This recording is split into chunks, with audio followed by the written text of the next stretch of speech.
So I finally played The Last of Us for the first time, more than 11 years after its release and 2 console generations removed from the original hardware. And playing it so long after its launch got me thinking about the downsides of being a patient gamer. Of course, taking your time and avoiding the hype comes with benefits: discounts, complete and bug-free versions, and not having to keep up with the latest trends. And unlike those who played it on the PS Triple, I experienced it at higher resolutions, at 60 frames per second, and with the game included in my PS Plus subscription. But even after doing my best to avoid spoilers all these years, the mere existence of a sequel had already given me a pretty good idea of how things would wrap up. For a game so heavily focused on its narrative, that predictability took a bit away from my experience. That's what I want to explore in this video: the impact of playing a story-driven game so long after its release, especially from the perspective of someone who's not particularly sentimental. This video will include spoilers, so if you're in a similar situation, still waiting to play and trying to avoid spoilers, this is your cue to click away and come back after you have finished the story.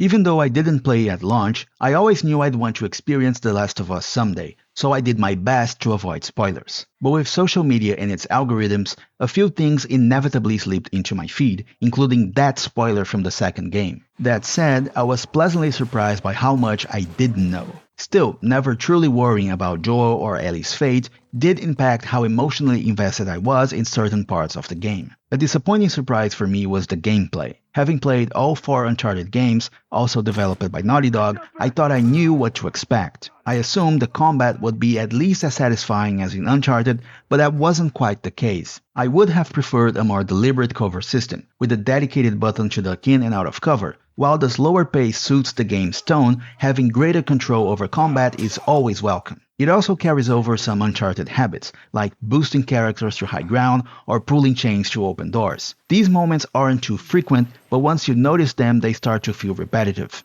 My main gripe with the combat is how often the game interrupts it with a cutscene or a slower paced sequence just as things start to heat up, preventing the mechanics from being fully explored. I didn't find the stealth particularly satisfying either. It felt more like a tool to rely when you wanted to save ammo or take out a few enemies before diving into full-on combat, rather than a genuinely engaging playstyle you choose for its own sake. Things improve with upgrades, allowing you to carry more ammo, switch weapons more efficiently, and craft better items. These upgrades provide a bit more strategic freedom, especially in larger areas or in facing groups of enemies. There are also moments where you are forced to rely on a single weapon or limited options, adding tension and a fresh twist to the gameplay. The puzzles quickly become repetitive after the first few instances, and the gameplay loop doesn't change much. You search for items, fight humans or infected, occasionally face a boss, solve a puzzle, and then move on to the next cutscene. Overall, the gameplay often feels more like an obstacle, lasting just long enough to justify the next cutscene and advance the story.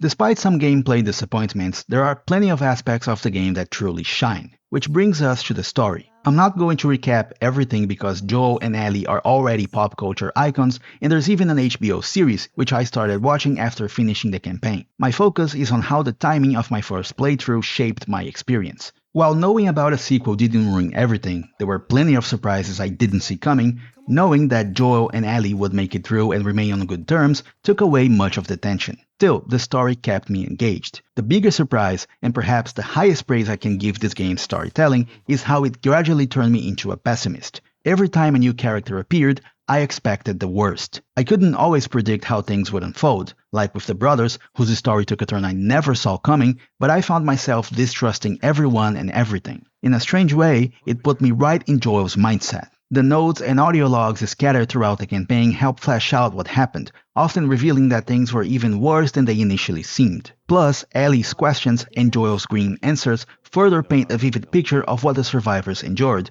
emphasizing that the moral compass isn't so black and white.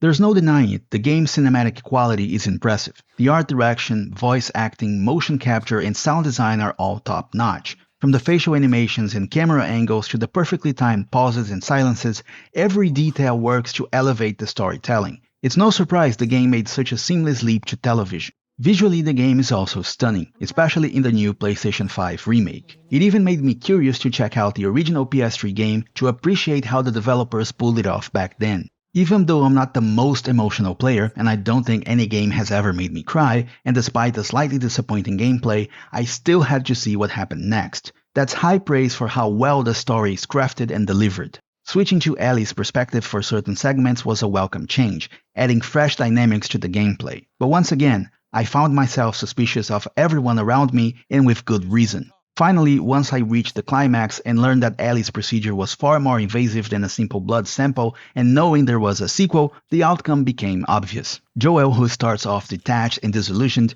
basically just doing a job by escorting this loud and curious cargo, ends up rediscovering a spark of humanity and making a choice that, while selfish, is completely human. It also sets up a nice hook for the second game, hinting at how Ellie might eventually discover the truth, which I have yet to experience for myself.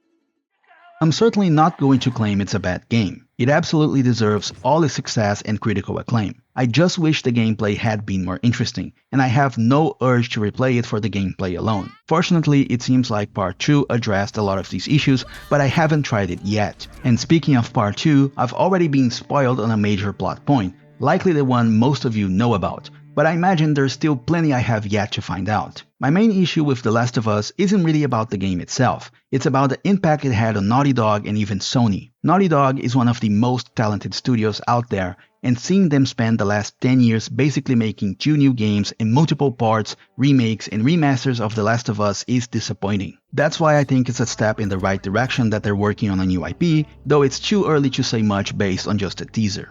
Circling back to the patient gamer idea, my experience with The Last of Us hasn't changed my preference for waiting. I still enjoy getting games on sale, playing patched versions, and experience complete editions. That said, this game serves as a reminder that for very story-driven and popular games, playing sooner rather than later can make a big difference. Social media and certain YouTubers often include random spoilers in comments, titles, or thumbnails, making it increasingly difficult to stay completely spoiler-free. When gameplay takes center stage, where the challenge and personal experience vary greatly from player to player, the impact of spoilers isn't as significant. You could tell me the full boss list or even the ending of Dark Souls or Returnal and I'd still have a completely unique experience. But when a game is more linear and story-driven, a major spoiler can dull its impact or break some of the immersion.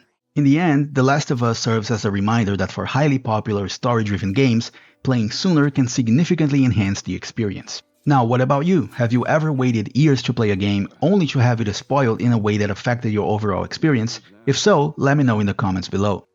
Thanks for watching. If you enjoyed this video, don't forget to subscribe to the channel and leave a like. Have a great day, and I'll see you in the next video. It's got its ups and downs, but you can't deny the view, though.